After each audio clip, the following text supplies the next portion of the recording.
Ito yung sanuni ko guys.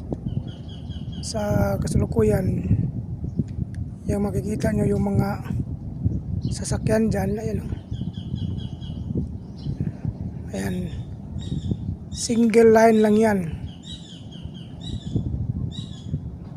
Pagkatapos ng mga yan, tsaka na naman yung galing sa baba. Yan, galing sa taas yan, galing sa Marian.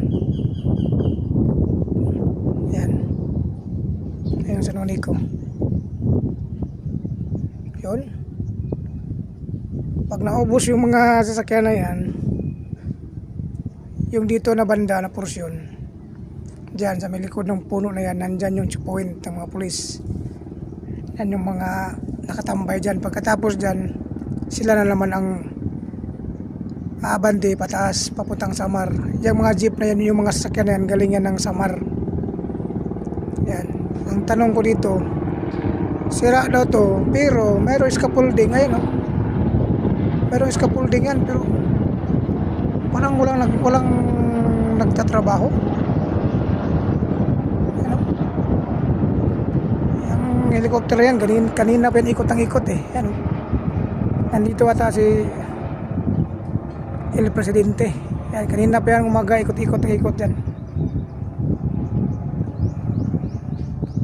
Umaga pa yan sila, umikot-ikot.